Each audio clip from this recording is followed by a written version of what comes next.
Good morning, everyone, again, and of course, welcome to another day of learning in our English class. Today, we will be identifying the different literary terms we come across as we discuss different lessons, narratives, and short stories in our literature classes. Okay?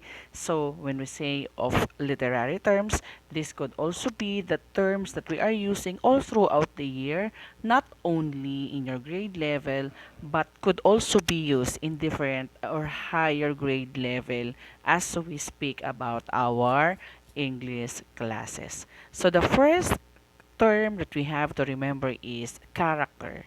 So what is a character? A character is a person or an animal that takes part in the action of a literary work. So in every story, there is a person or either an animal that takes the greater part in our story or in our narratives. So again, that is character. Now, when we speak of character, we have what we call the dynamic character and the static character.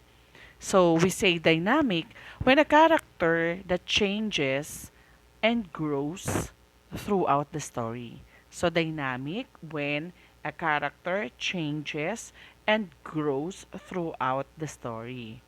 So we say static when a character does not change at all at the beginning of the story or at the end of the story. Okay? So that is static character. Now again, we have two types of character that we have mentioned here, the dynamic character and the static character. Now another literary term that we have to discuss and we have to remember is the word antagonist.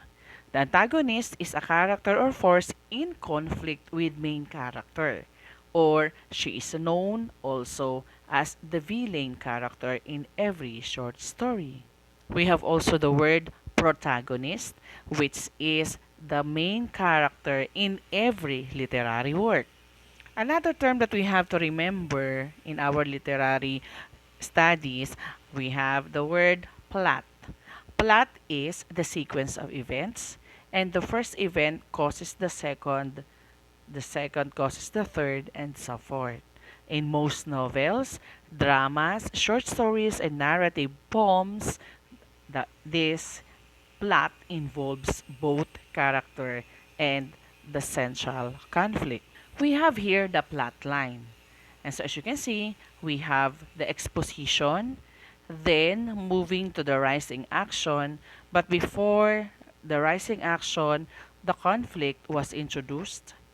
And after the rising action, the climax is given. And after the climax, there is a falling action. And of course, at the end of the story, we have a resolution. Another literary term that we have to remember is inciting incident. This is the event or decision that begins a story problem. Of course, a story could not be when there is no conflict. Conflict is the struggle between opposing forces in a story or play. And there are two types of conflict that exist in literature. The first one is external conflict. And this external conflict exists when a character struggles against one outside force, such as another character, nature, society, or the fate. So in external conflict, we have what we call man versus man or man versus nature. Now, another thing we have to remember is the internal conflict. Internal conflict exists within the mind of the character who is torn between different courses of action.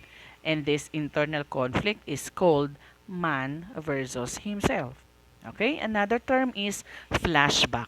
A flashback is a literary device in which an earlier episode, conversation, or event is inserted into the sequence of events.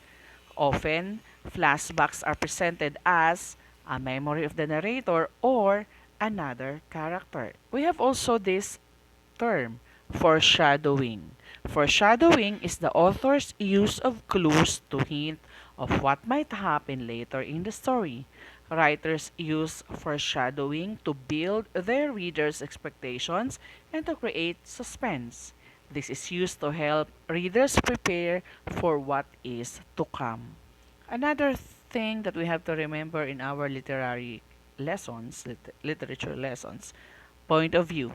This is the perspective or vantage point from which a story is told.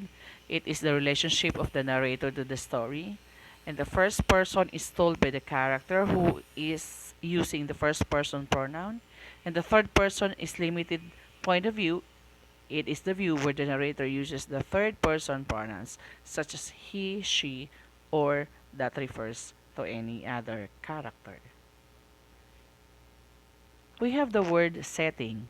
The setting, again, is a literary work in the time and the place of the action. The setting includes all the details of the place and time, the year, the time of day, even the weather. Of course, we will not forget what is a theme. A theme is essential message, concern, or purpose. It is also a generalization, a general statement about people or life, and it may be stated directly but more often presented indirectly. Now, from this particular video lesson, we have discussed and we have given the different literary terms that we might be using throughout the school year in our English lesson. Thank you again, and I hope that you have learned something today. Thank you, and God bless.